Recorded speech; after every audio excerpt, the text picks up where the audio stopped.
ប្រហារអ៊ីរ៉ង់ជាថ្មីថាដើម្បីការពារខ្លួនបាទរឿងនៅអាមេរិកនេះគឺអ៊ីរ៉ង់នេះគឺបងប្អូនម្សិលមិញអាមេរិកទម្លាក់គ្រាប់បាញ់កំទេចនាវាមុជទឹកឬក៏សំទោសនាវារបស់អ៊ីរ៉ង់2គ្រឿងហើយនឹងបាញ់កំទេចកន្លែងទីតាំងបាញ់កំជ្រួចរបស់អ៊ីរ៉ង់នៅភាគខាងត្បូងគឺនៅជិតច្រកហ័រមូសហ្នឹងរឿងនេះគឺកំពុងចរចាគ្នាថាជិតដល់ហើយជិតបានសម្រេចហើយឥឡូវបាញ់គ្នាប្រាវទៀតហើយមានបទឈប់បាញ់ទៀតអាមេរិកកំពុងដាក់សម្ពាធអ៊ីរ៉ង់ទេថាណែឯងកុំឃើញអាមេរិកស្លូតចេះពជាចង់យកលេសអីណាដេកផ្សំដួលល្មួស្បំគ្រិចហ្នឹងប្រហែលជាអញ្ចឹងដូច្នេះអាមេរិកបាញ់នេះគឺអាមេរិកបានអះអាងថាដើម្បីការពារខ្លួនសុទ្ធសាធគឺបាញ់កំទេចកប៉ាល់ឬក៏អបបរ2គ្រឿងដែលមករាយមីនទៀតអ៊ីរ៉ង់នឹងក៏ខូចដែរមករាយមីននៅច្រកហ័រមូសហ្នឹងទៀតអញ្ចឹងអាមេរិកខ្លាចប៉ះពាល់ដល់នាវាឆ្លងកាត់ច្រកហ័រមូសឬក៏ប៉ះពាល់ដល់ទ័ពរបស់ខ្លួនសមត្ថភាពគឺបាញ់កំទេចហើយបាញ់ទៅកន្លែងអាវុធមីស៊ីលកន្លែងបាញ់ចេញមកហ្នឹងហើយអ៊ីរ៉ង់បាញ់តបអីខ្លះក៏ប៉ុន្តែអាមេរិកបានបង្ក្រាបតាន់ពេលទៅរឿងនេះវាក្តៅមួយឆាវដែរប៉ុន្តែលោក Marco Rubio រដ្ឋមន្ត្រីការបរទេសអាមេរិកថាការចរចានៅបន្តទៅទៀតទេអត់អីទេគ្រាន់តែថាអ៊ីរ៉ង់អត់ឲ្យងើបថ្មងរួចទេហើយអាមេរិកបានពមៀនទៀតនៅពេលដែលវាយប្រហារនេះចុងក្រោយលើកទី3នេះណាប្រាប់ទៀតថាបើការចរចាបានផលឬមិនបានផលគឺត្រូវតែបើចង់និយាយថាបើបានផលចាត់ទុកថាសំណាងអ៊ីរ៉ង់បើអត់បានផលគឺវាយកំទេចឲ្យទៅជាផេះផង់ដដែលទេដូច្នេះរឿងនេះគឺយើងចាំមើលតទៅទៀតបងប្អូនខ្ញុំស្លេះការផ្សាយរបស់ខ្ញុំត្រឹមប៉ុណ្ណេះចេះសិនចុះដោយសារ10ម៉ោងចូលធ្វើការទៅហើយសូមអរគុណបងប្អូននៅស្រុកខ្មែររាត្រីសួស្តីបងប្អូននៅស្រុកក្រៅអរុនសួស្តីសូមរីករាយថ្ងៃអង្គារទាំងអស់គ្នាហើយជួបគ្នានៅរាត្រីថ្ងៃស្អែកទៀតបាទសូមអរគុណសូមជម្រាបលាជំរុញឲ្យសហគមន៍អន្តរជាតិនិងប្រជាពលរដ្ឋខ្មែរបង្ហាញបំណងនិងសកម្មភាពប្រតិបត្តិតាមទាមទារតាមត្រង់ឲ្យរដ្ឋាភិបាលរបបក្រុងភ្នំពេញឈប់បន្តអូសបន្លាយប្រើល្បិចក្តោបសិទ្ធិប្រជាពលរដ្ឋនិងនយោបាយប្រជាធិបតេយ្យធ្វើឲ្យអ្នកនយោបាយប្រជាធិបតេយ្យធ្វើជាចំណាប់ខ្មាំងនិងអំណាចផ្ដាច់ការរបស់ខ្លួនតទៅទៀតនោះល្បែងនយោបាយបែបនេះកាន់តែធ្វើឲ្យប្រទេសជាតិវាន់កលងក្នុងវិបត្តិកាន់តែជ្រៅនិងកាន់តែខ្សោយជាលំដាប់បាទថ្ងៃទី26ខែឧសភាឆ្នាំ2026បាទឥឡូវនេះក្រៅតែពីអង្គការទាំងនេះមែនតើទៅគឺយើងឃើញរដ្ឋាភិបាលបរទេសហាក់ដូចជាអត់ចាប់អារម្មណ៍លើការលើកលែងទោសលោកកឹមសុខាសោះរឿងនេះគឺជារឿងគួរឲ្យព្រួយបារម្ភដែរបងប្អូនព្រោះអីធម្មតារដ្ឋាភិបាលបរទេសមានស្ថានទូតអាមេរិកនៅកម្ពុជាមានសហគមន៍អឺរ៉ុបមានប្រទេសអីផ្សេងទៀតគឺព្យាយាមចូលទៅសួរសុខទុក្ខលោកកឹមសុខាតាមដានរឿងក្តីលោកកឹមសុខាណាហើយចង់ឲ្យមានការដោះលែងលោកកឹមសុខាមែនតើក៏ប៉ុន្តែឥឡូវរដ្ឋាភិបាលកម្ពុជាដោះលែងលោកកឹមសុខាឲ្យផុតពីជាប់គុកនៅពន្ធនាគារនៅផ្ទះហើយចុះហេតុអីបានជាសហគមន៍អន្តរជាតិនេះអត់មានអ្នកណាចេញសារតអីមួយសោះមកដល់មកនេះអត់ទាន់មានទេណាបងប្អូនបើបងប្អូនឃើញប្រាប់ខ្ញុំផងអាមេរិកអាចយឺតដែរដោយសារតែថ្ងៃ25ម្សិលមិញនៅអាមេរិកវាត្រូវ26នៅស្រុកខ្មែរនេះវាទីបុណ្យគោរពវិញ្ញាណក្ខន្ធអតីតយុទ្ធជនដែលពលីនៅក្នុងសង្គ្រាមអញ្ចឹងជាបុណ្យជាតិរបស់អាមេរិកក៏ប៉ុន្តែទម្លាប់អាមេរិកមិនចំពោះតែថ្ងៃបុណ្យជាតិមិនបុណ្យជាតិទេសេចក្តីថ្លែងការណ៍រួមគឺគេចេញបានគ្រប់តែពេលប៉ុន្តែអត់មានទេសហគមន៍អន្តរជាតិជាពិសេសសហភាពអឺរ៉ុបក៏អត់មានសេចក្តីថ្លែងការណ៍អបអរសាទររឿងករណីលោកកឹមសុខានៅឡើយទេព្រោះខ្ញុំចូលទៅមើល Facebook របស់ស្ថានទូតអាមេរិកប្រចាំនៅកម្ពុជាក៏អត់មានឃើញសារអីក្រៅតែពីសារមួយដែលថ្កោលទោសរដ្ឋាភិបាលកម្ពុជាតាំងពីថ្ងៃ1ខែឧសភាមកម៉េះសហរដ្ឋអាមេរិកដែលថាចុងខែសីហាហើយចុងខែមេសាហ្នឹងទៅថ្កោលទោសបន្តតម្កល់សាលក្រមសាលាដំបងហើយទៅថែម5ឆ្នាំមិនឲ្យលោកកឹមសុខាចេញទៅក្រៅហ្នឹងសហរដ្ឋអាមេរិកថ្កោលទោសហើយមិនត្រឹមតែថ្កោលទោសទេគឺ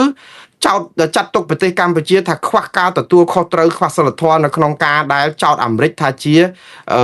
ខុបខិតដើម្បីផ្ដួលរំលំរដ្ឋាភិបាលទៀតផងប៉ុន្តែបងប្អូនណារឿងកម្ពុជានៅវាន់កឡើយព្រោះអីតឡាការមកដល់ម៉ោងនេះនៅចោតប្រកាន់អាមេរិកថាជាប់ចោតពីបទខុបខិតជាមួយលោកកឹមសុខានៅក្នុងការផ្ដួលរំលំរដ្ឋាភិបាលកម្ពុជាទេណាព្រោះអីសាលដីកាចូលជាស្ថាពរហើយនៅពេលដែលលោកកឹមសុខាអត់ប្តឹងទាស់ហ្នឹងគឺបានន័យថាសាលដីកាដែលចោតប្រកាន់លោកកឹមសុខាហើយនឹងអាមេរិកអីពាក់ព័ន្ធហ្នឹងគឺ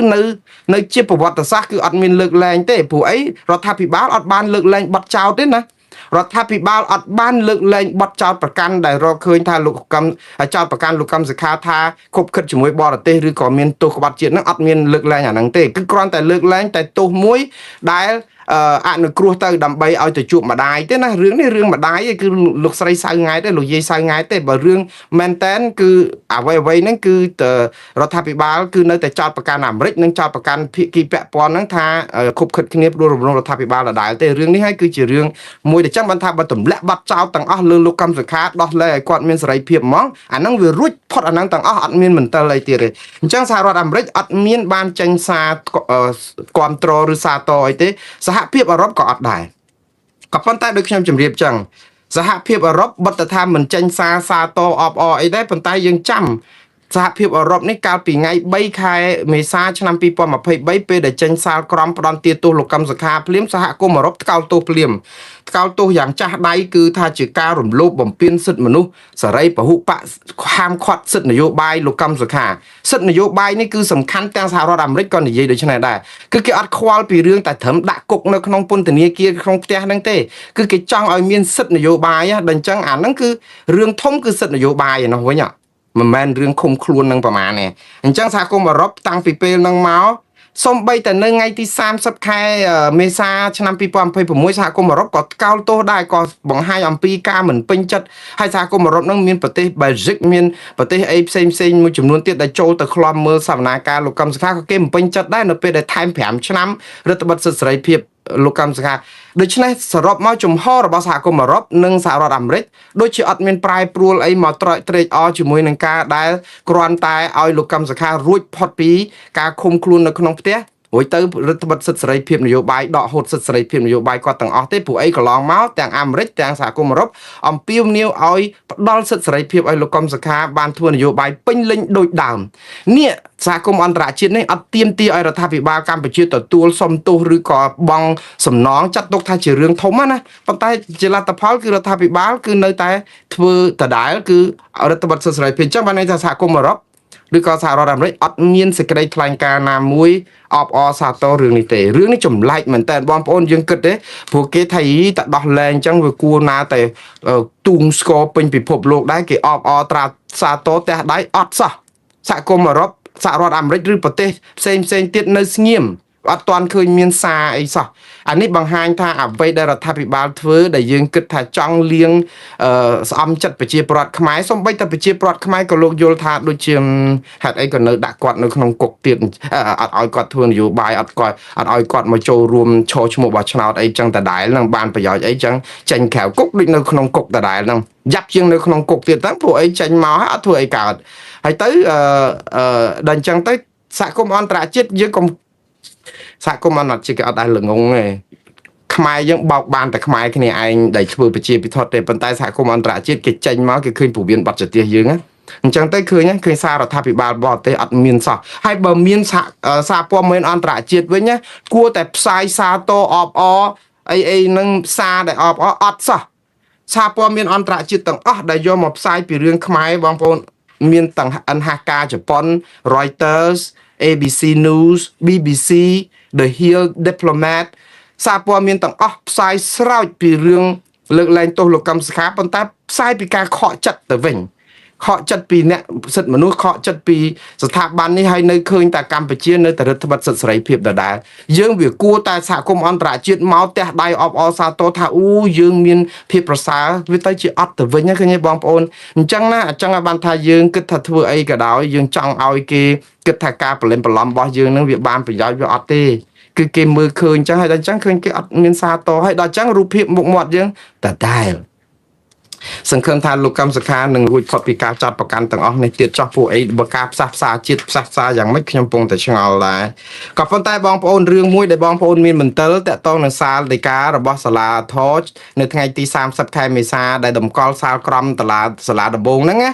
គឺលោកកម្មសខានៅជាប់តែមួយទេណាម្ដងនេះគឺអស់ហើយគឺបានន័យថាគេដកអស់ហើយដកអាបំរាមនឹងអស់ហើយទី1គឺគាត់អាចចេញពីផ្ទះបានទៅជួបអ្នកណាក៏បានដែរនេះអាកន្លែងហ្នឹងមួយគឺវាសំខាន់ដែរគាត់អាចទៅជួបអ្នកណាបានគាត់អត់អាចធ្វើសកម្មភាពនយោបាយបានគាត់អាចស្ដាប់គាត់អាចអីបានប៉ុន្តែមិនអាចឲ្យយោបល់មិនអាចនិយាយស្ដីរឿងនយោបាយព្រោះថ្ងៃនេះពេលដែលសារព័ត៌មានក្នុងស្រុកសម្ភាសគាត់ដូចជាកម្ពុជាអញ្ចឹងណាសម្ភារគាត់អត់ទាំងហ៊ានឆ្លើយនិយាយអីជាមួយសារព័ត៌មានទាំងអស់គាត់សុំថាគាត់សុំទៅបួសសិនអីអញ្ចឹងទៅមិននិយាយអីគាត់មិនចាំបាច់និយាយអីបើគាត់និយាយអីប៉ះពាល់នឹងអាសេចក្តីប្រកាសនេះគាត់ជាប់ទោសទៀតហើយក៏ប៉ុន្តែទោសផ្សេងទៀតដែលឧទាហរណ៍គេអត់ឲ្យចេញពីលំនៅឋានគេដកអស់ហើយអត់ឲ្យតាក់ទងអ្នកណា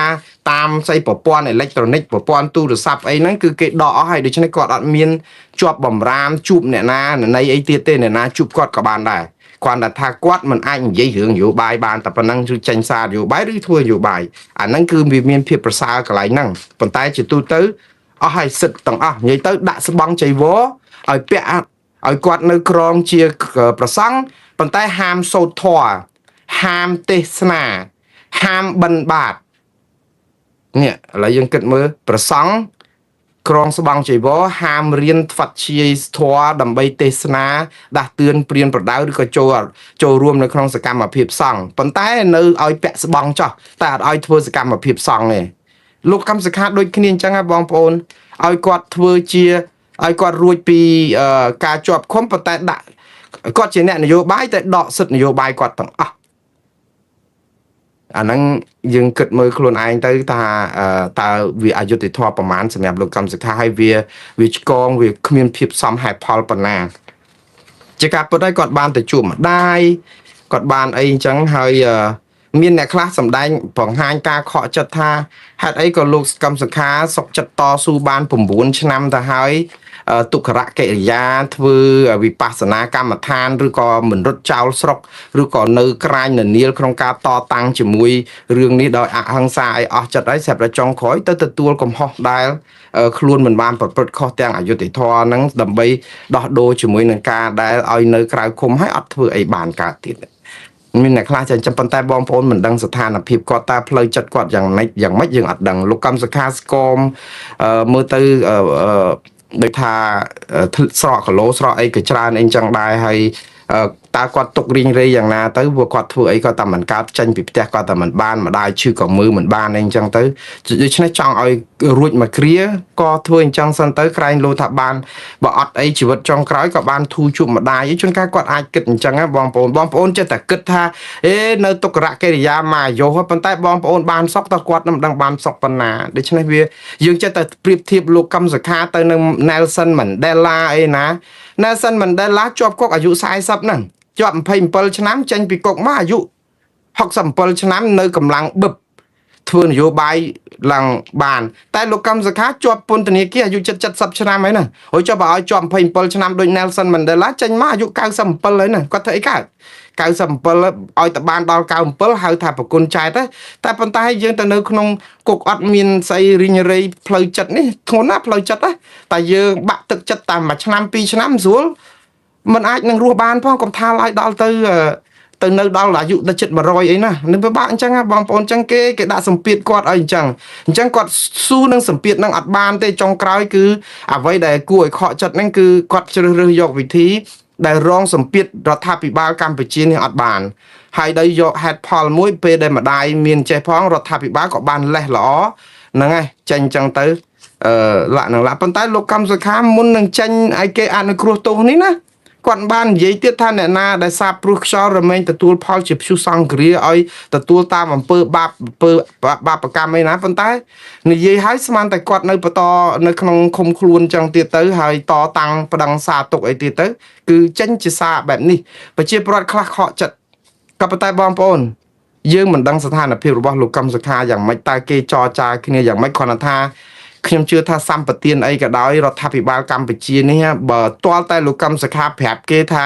យើងលែងជាឧបសគ្គឲ្យគេភ័យខ្លាចនឹងឈ្នះឆ្នោតទៀតបានគេព្រមព្រោះគេរំលាយគណៈបកសង្គ្រោះជាតិចោលគេចាប់លោកកឹមសុខាឃុំខ្លួនគេបំបែកលោកកឹមសុខាពីលោកសំរងស៊ីមិនមែនដើម្បីទប់កុំឲ្យមានបដិវត្តពណ៌ឬការដែលបំផ្លាញជាតិនឹងអីទេគឺគេទប់កុំឲ្យតែបាត់អំណាចគ្រួសារតកូលហ៊ុនព្រោះអីគណៈបកប្រជាជនចោះប្រជាប្រិយដាំក្បាលហើយបើទុកឲ្យគាត់នៅវាចាញ់ឆ្នោតហើយចាញ់ឆ្នោតតើមានឱកាសណានឹងលួចជាតិទៀតខ្ញុំពងតែឆ្ងល់ចោះទ្រព្យសម្បត្តិដែលបានមកពីការលួចជាតិនឹងយកទៅលាក់នៅឯណាតែអ្នកថ្មីមកគេមានរដ្ឋាភិបាលស្មោះត្រង់អីស្អាតស្អំអីបដិញមន្ត្រីនឹងអស់ចាប់ដាក់គុកអស់រឹបអូសទ្រព្យសម្បត្តិយកមកជារបស់ជាតិឲ្យគាត់ខំប្រឹងរមកកណោហ្នឹងឲ្យតេមែនវាអត់ទេអារឿងហ្នឹងរឿងអំណាចបុគ្គលក្រុមគ្រួសារនឹងកាងទ្របដែលលួចជាតិអីបានទេវាអត់តាក់ទងនឹងរឿងការពារជាតិអធិបតេយ្យអីទេបើការពារជាតិអធិបតេយ្យវាយមួយថៃម៉ោងនេះគួរដោះលែងលោកកឹមសុខាឲ្យគាត់មានសិទ្ធិនយោបាយឲ្យដើរហើរទៅសហគមន៍អន្តរជាតិនោះដើម្បីអំពាវនាវគេឲ្យគេយកចិត្តយើងឲ្យគេនៅខាងខ្មែរប្រយុទ្ធជាមួយថៃបាត់ហើយបើយើងស្រឡាញ់ជាតិស្រឡាញ់ទឹកដីមាតុភូមិយើងច្បាស់ជាដោះលែងលោកកឹមសុខាឲ្យធ្វើដំណើរទៅក្រៅទៅគៀករសហគមន៍អន្តរជាតិដាក់សម្ពាធឲ្យថៃខ្ជាក់ដីមកខ្មែរវិញបាត់ហើយវាអត់ហើយប៉ុណ្ណឹងបងប្អូនមើលអត់ឃើញទេចឹងអ្នកណាស្រឡាញ់ជាតិឲ្យប្រកបក៏អត់មានស្រឡាញ់ជាតិទេគឺគេស្រឡាញ់ក្រុមគ្រួសារអំណាចគេនឹងកាងទៅសំបីតែបាត់បង់អធិបតេយ្យតាក់ទងនឹងរឿងស្អីក៏ដោយបើផ្សះផ្សាទៅបានចំណេញអីក៏គេអត់ខ្វល់ទេយើងមើលទៅឃើញតែអញ្ចឹងហើយកុំទៅថាគេនឹងញុះញង់គេថាបំពុលអីនោះអស់លោកធ្វើឲ្យដូចតែគេថាអញ្ចឹងហ្នឹងឥឡូវខ្ញុំបន្តទៅទៀតព័ត៌មានបន្តទៀតនេះគឺតាក់ទងនឹងក្រុមសង្កេតការអាស៊ានខាងកម្ពុជាបានតែចុះទៅថតរូបខាងបឹងតកួនទៀតទៅទៀតហ៎សរសើរហ្មងខ្ញុំនិយាយទៅសរសើរគាត់អត់ហត់ទៅត្រុកទៅគេបាញ់ប្រាវទៅមកម្ដងទៅថតបានរូបថត4 10ស្លឹកមកទៅគេបាញ់ប្រាវលើទៅទៀតទៅអូស្មាច់ម្សិលថ្ងៃឥឡូវថ្ងៃនេះទៅបឹងតកួនទៀតគឺខាងកម្ពុជានឹងរៀបចំឲ្យក្រុមអាស៊ានខាងខ្មែរហ្នឹងទៅវាបានប្រយោជន៍អីដែលយើងទៅតែខាងក្រុមអាស៊ានខាងខ្មែរថៃគេអត់តឹងយកអាស៊ានគេចោះមកមើលស្អីលបងគេនៅចិត្តឈឹងតុងជ័យគេនៅចិត្តឈឹងបលាលួសអីចឹងហើយដល់ពេល AOT យើងចោះទៅហ្នឹងគឺមានចោះទៅបានប្រយោជន៍អីគឺយើងចោះទៅថតទៅរូបអត់មានរបាយការណ៍អត់មានសេចក្តីថ្លែងការណ៍អត់មានកោលទោសតែខ្ញុំថាអាហ្នឹងទៅយើងតូចចិត្តថាយើងវាមិនបានឃើញសេចក្តីថ្លែងការណ៍កោលទោសថៃអីចិត្តតែប្រមូលថតទៅរូបឲ្យតែឃើញមានកុំឲ្យតែថាអត់បានធ្វើអីសោះរដ្ឋាភិបាលកម្ពុជាខ្លួនឯងហ្នឹងក៏តែមិនប្តឹងទៅថៃទៅតុលាការអន្តរជាតិឲ្យនៅតែអូសរហូតហើយថ្ងៃហ្នឹងយើងអូសអាម៉េចឥឡូវនេះអ្នកស្រីម៉ាលីសុជាតាក៏ថាក្រុមអាស៊ាន AOT ដែលរៀបចំសម្របសម្រួលពីខាងកម្ពុជាហ្នឹងចុះទៅមើលទីតាំង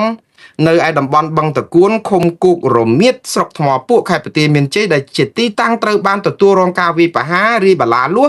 និងពង្រាយទូកុងតឺន័រកាន់កាប់ដោយខុសច្បាប់របស់យោធាថៃដោយបានធ្វើឲ្យប្រជាពលរដ្ឋច្រើនគ្រួសារមិនអាចវិលត្រឡប់ទៅកាន់លំនៅឋានវិញនៅឡើយហើយធ្វើឲ្យការពិនិត្យលើការគោរពគេទៅហ្នឹងគឺគោរពមើលពិនិត្យការគោរពយើងគោរពហើយតែថៃអត់គោរពរួចទៅយើងនៅតែចោទគេថាខុសច្បាប់កាន់កាប់ដីខ្មែរដោយខុសច្បាប់កន្លែងណានៅពេលដែលយើងសញ្ញេឲ្យគេនៅណានៅហ្នឹងនេះខ្ញុំកំពុងតែឆ្ងល់ចាប់បើយើងខុសច្បាប់ហេតុអីទៅរករឿងតតាំងអីនៅហ្នឹងហេតុអីក៏យើងមិនប្តឹងព្រោះអីយើងជាអ្នកសញ្ញេយើងថាគេនៅខុសច្បាប់យើងសញ្ញេឲ្យគេនៅណានៅហ្នឹងគេដាក់បលាលួសយើងទៅធ្វើអីគេបើយើងសញ្ញេឲ្យគេនៅណានៅហ្នឹងហើយតែឥឡូវមកសញ្ញេឲ្យយើងប្រាប់ថាហ្នឹងខុសច្បាប់ទេអញ្ចឹងបានន័យថាសញ្ញេរបស់យើងក៏ខុសច្បាប់ដែរហើយចុះបើយើងសញ្ញេខុសច្បាប់យើងសញ្ញេឲ្យដីគេគ្រប់គ្រងខុសច្បាប់តើមានទោសធ្ងន់ប៉ុណ្ណាទៅបើថាជ្រុលតាសញ្ញេហើយលើថាគេធ្វើខុសច្បាប់ក៏ខុសចោះព្រោះយើងដើម្បីឲ្យសក់គ្នាកុំឲ្យគេបាញ់យើងស្លាប់ទាហានយើងទៀតស្លាប់ជនស៊ីវិលយើងទៀតវាអត់អីទេតែហេតុអីក៏យើងមិនប្តឹងគេទៅតុលាការយុត្តិធម៌អន្តរជាតិនៅតែមកតតាំងជាមួយនឹងអាកិច្ចព្រមព្រៀងដែលយើងសញ្ញេឲ្យគេនៅណាថាគេខុសហើយយើងព្រមឲ្យគេនៅអត់មានបានប្រាប់ឲ្យគេដកវិញផងហ្នឹងយើងគ្រាន់តែប្រាប់ថានៅណានៅហ្នឹងទៅអត់មានប្រាប់ថាណានៅណានៅហ្នឹងសិនណាតែតែពេលរួចតិចទៀតដកទៅវិញអត់និយាយឲ្យលីងគឺនិយាយថានៅណានៅហ្នឹងគ្រាន់តែកុំយកតបមកថែមទៀតចឹងគេធ្វើអីស្រេចចិត្តនៅក្នុងដីហ្នឹងព្រោះដីអធិបតេយ្យរបស់គេពួកយើងសញ្ញេឲ្យគេថានៅណានៅហ្នឹងឥឡូវ រដ្ឋមន្ត្រីនាយករដ្ឋមន្ត្រីថៃលោកអនុទិនច័ន្ទវរៈកុលពេលដែលជួបជាមួយនឹងប្រធានាធិបតីណែបារាំងលោកម៉ានូអែលម៉ាក្រុងថ្ងៃនេះដឹងគាត់និយាយមិនពីរឿងស្រុកខ្មែរហ្នឹងឯងបងប្អូនរឿងព្រំដែនស្ដាប់លោកអនុទិនច័ន្ទវរៈកុលគឺយើងអស់សង្ឃឹមអាលីងហ្មងបើធ្វើដោយអ្វីដែលរដ្ឋាភិបាលខ្មែរកំពុងតែធ្វើគាត់និយាយថានាយករដ្ឋមន្ត្រីថៃនិយាយថាការដោះស្រាយរឿងព្រំដែនត្រូវឈរលើកិច្ចព្រមព្រៀងអ្នកណានៅត្រង់ណានៅត្រង់ហ្នឹងស្ដាប់ឲ្យច្បាស់ហ่าបងប្អូននាយករដ្ឋមន្ត្រីថៃបដិញ្ញាថាដោះស្រាយបញ្ហាព្រំដែនតាមសេចក្តីថ្លែងការណ៍រួមចុះថ្ងៃទី27ខែធ្នូឆ្នាំ2025អ្នកណានៅណានៅហ្នឹងនេះគាត់យកការដោះស្រាយព្រំដែនហើយកំពុងតែចោទប្រកាន់ភាគីកម្ពុជាថាអត់មានភាពស្មោះត្រង់ទេលឹមលំណាទៅប្រាប់លោកម៉ានូអែលម៉ាក្រុងណាលើឆាកអន្តរជាតិថាកម្ពុជាលឹមលំគេកំពុងមើលទៀតថាតើអាចដោះស្រាយបានអត់បើកម្ពុជាយើងអត់មានភាពស្មោះត្រង់ទេលឹមលំមិនទៅបងប្អូនកម្ពុជាលឹមលំមិនឥឡូវមើលយើងជាម្ចាស់ផ្ទះបើគេចោទយើងលឹមលំយើងលឹមលំកន្លែងណាតើចាច់ថៃគេចោទយើងលឹមលំកន្លែងណាអនុទិនច័ន្ទវរៈកុលអត់មាននិយាយអីពីរឿងយើងលឹមលំនៅកន្លែងណាគេថាយើងអត់ស្មោះត្រង់គេកំពុងតែចាំមើលប៉ុន្តែគេដោះស្រាយបញ្ហាព្រំដែនគឺផ្អែកទៅលើសេចក្តីថ្លែងការណ៍រួមនៃបទឈប់បាញ់ចុះថ្ងៃទី27ខែធ្នូឆ្នាំ2025អ្នកណានៅណាអ្នកនឹងនៅហ្នឹងហើយមាន JBC អីចុះវាស់វែងប៉ុន្តែវាស់ទៅបើវាស់ទៅអានៅណានៅហ្នឹងបើសិនជាគេទៅវាស់ទៅឃើញចូលដីខ្មែរដីថៃត្រូវបានទៀតយកទៀត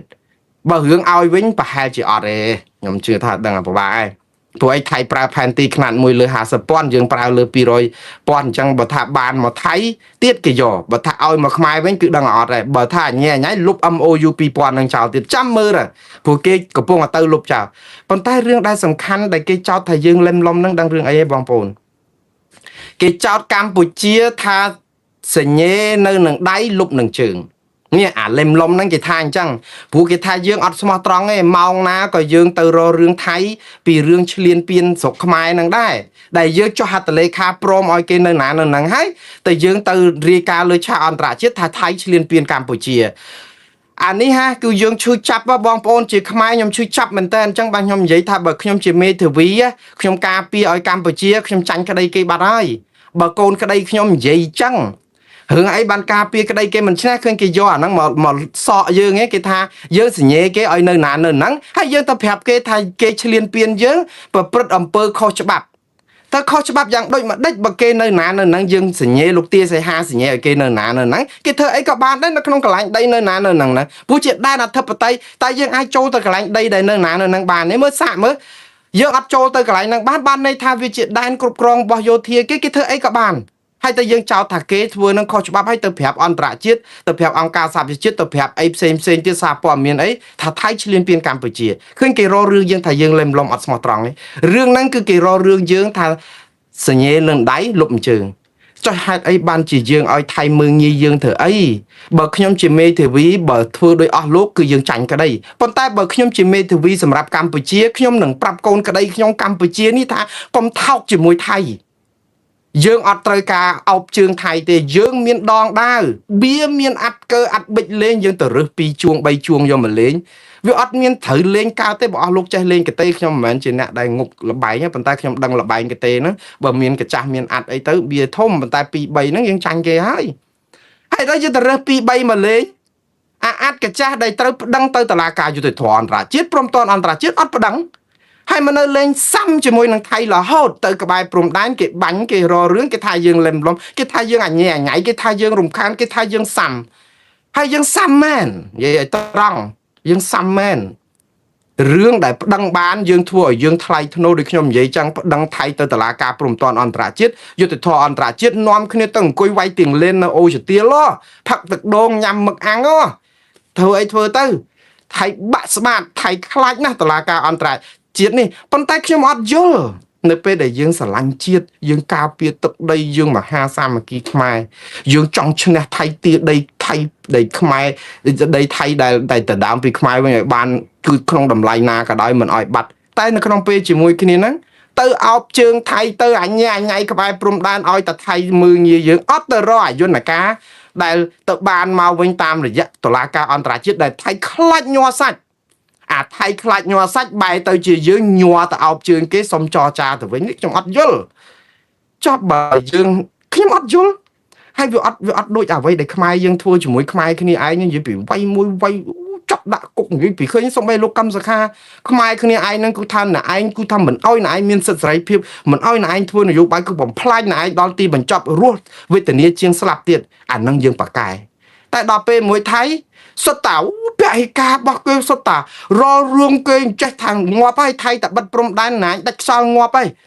នេះចាំមើលទៅអានេះលបែងប្រឡប់ទឹកទេបងប្អូនណាដង្ហើមវែងជាងគេហើយខ្ញុំថាខ្មែរនឹងស្លាប់មុនគេខ្ញុំអត់មើលងាយខ្មែរទេ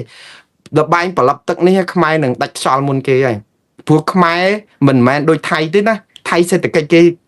ធំណាស់គេបិទព្រំដែនគេប៉ះពាល់មែនហើយគាត់ប៉ុន្តែគេប៉ះពាល់តែមួយភាគទេយើងប៉ះពាល់ច្រើនមែនតើយើងឥឡូវនៅពេលព្រំដែនបិទមានបញ្ហាយើងភ្ញៀវទេសចរយើងក៏អត់មានណាបញ្ហាតាក់ទងនឹងសេដ្ឋកិច្ចក៏យើងធ្លាក់ចុះបញ្ហាឆោបបោកអនឡាញយើងស្រូវពេញប្រទេសលាក់នឹងលាក់ឥឡូវហ្នឹងគឺរឿងវាអញ្ចឹងណាបងប្អូនយើងអត់ខ្ញុំពិតជាចង់ឲ្យខ្មែរខ្លាំងណាស់ព្រោះយើងជាជាតិសាសន៍ខ្មែរខ្ញុំមិនចង់ឲ្យខ្មែរទៅអន់ថយជាងជាតិសាសន៍ដទៃទេក៏ប៉ុន្តែយើងត្រូវទទួលស្គាល់ថាយើងដើរក្រោយថៃ75ឆ្នាំហើយយើងទៅឈ្នះគេទាំងសេដ្ឋកិច្ចទាំងប្រជាជនទាំងអីអត់ទេយើងបាច់បាក់ខ្ញែកយើងជាមួយអ្នកនយោបាយខ្មែរអត់ផ្សះផ្សាមួយលោកកម្មសខាបានផងតើយើងទៅធ្វើយ៉ាងម៉េចនឹងទៅប្រាប់គេថាយើងរឹងមាំវាអត់ឈ្នះគេទេផលិតទឹកនេះគឺខ្មែរនឹងដាច់ខ្យល់ស្លាប់មុនគេហើយខ្ញុំនិយាយនេះអស់លោកឌីលទៅថាខ្ញុំនៅខាងថៃខ្ញុំអត់និយាយនៅខាងណាទេខ្ញុំនិយាយពីសច្ចធម៌អញ្ចឹងកុំឲ្យផលិតទឹកជាមួយថៃខ្លាចមែនតើដង្ហើមខ្មែរវែងណាគឺដង្ហើមនៅតុលាការយុតិធម៌អន្តរជាតិនិងព្រំដែនអន្តរជាតិថៃដាច់ខ្យល់ហ្មងណែឯងផលិតម្នាក់ឯងទៅខ្ញុំអង្គុយផឹកកាហ្វេចាំមើលឯងពពុះងាប់នៅក្នុងទឹក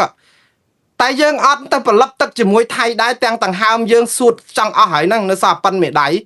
យើងមានដង្ហើមឯណាវែងដូចថៃគេទៅដល់ពេលណាទេលុយគេមកកណោគេ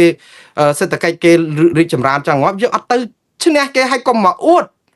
អូយប៉កែណាស់ខាងអួតហ្នឹងចង់ដាច់ខ្យល់ស្លាប់អីមិនក៏ដោយក៏ដូចថានិយាយទៅដូចរឿងគ្រួសារប្តីប្រពន្ធ2នាក់ដែលប្រពន្ធវាយ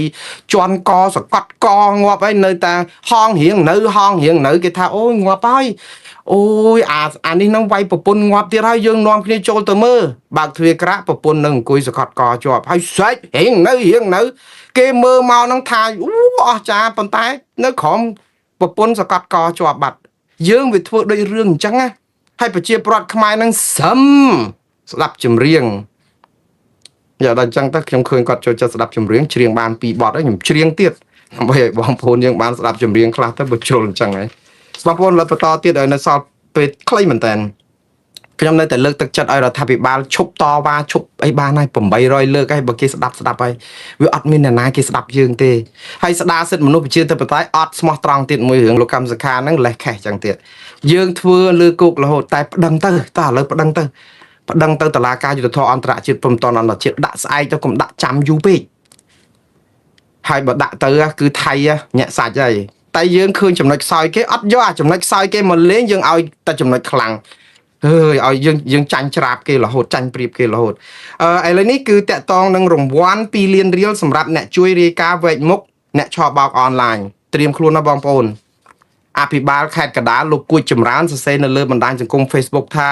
អ្នកណាក៏ដោយដឹងព័ត៌មានដើម្បីឲ្យចាប់ពួកឆបោកអនឡាញគាត់ឲ្យ2លានរៀល$500រក្សាការសម្ងាត់ឲ្យសរសេរសារនៅក្នុង inbox ទៅ$500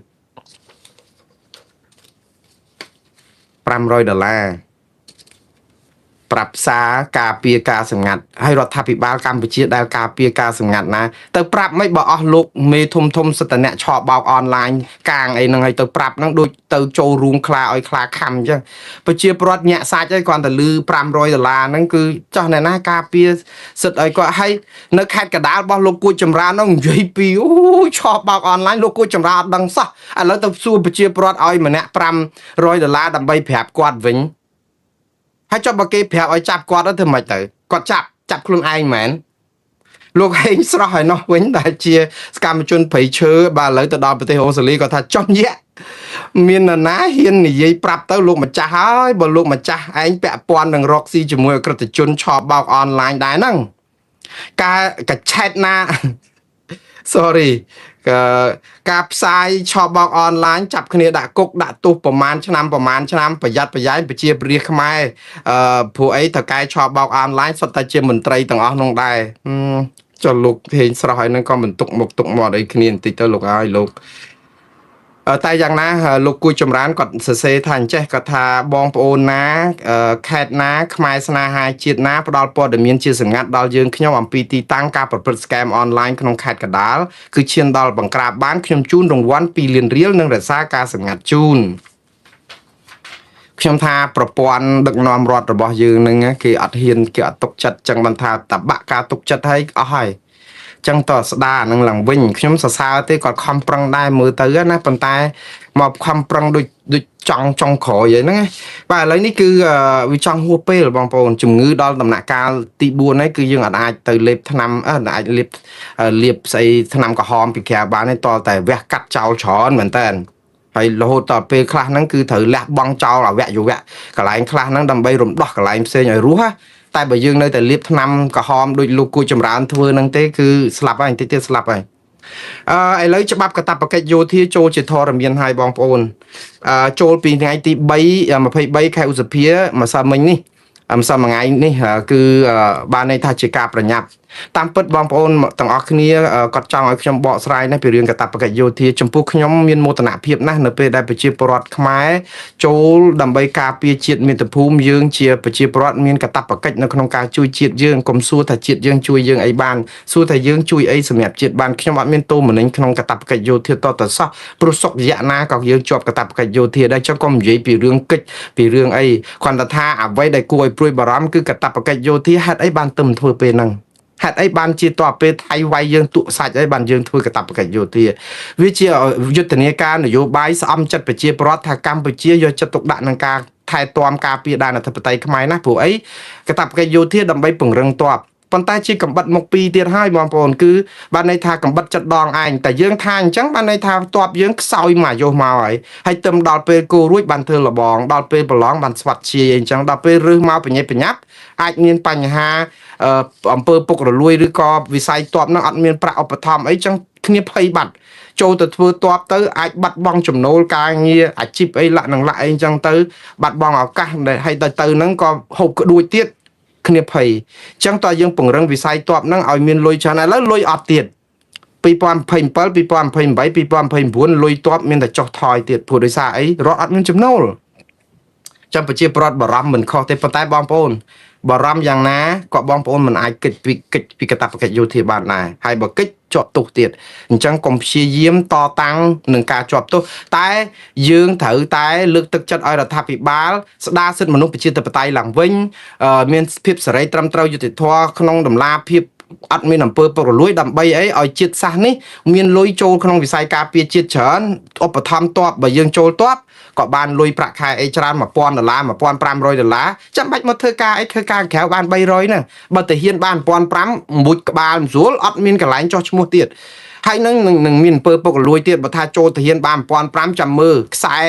អីប្រជាពលរដ្ឋមកប្រឡែមដូចថាមកប្រឹងចង់ស្ម័គ្រចិត្តចូលទៅវាលឺច្រើនពេកអញ្ចឹងត្រូវរើសទៀតណាគោះយកលុយទៀតអាហ្នឹងអាចនឹងមានបញ្ហាហ្នឹងទៀតជាទូទៅមិនមែននៅស្រុកខ្មែរស្រុកណាក៏អញ្ចឹងដែរឥឡូវចូលដល់រឿងនាយករដ្ឋមន្ត្រីថៃនិយាយព័ត៌មានចុងក្រោយគឺអាមេរិកវា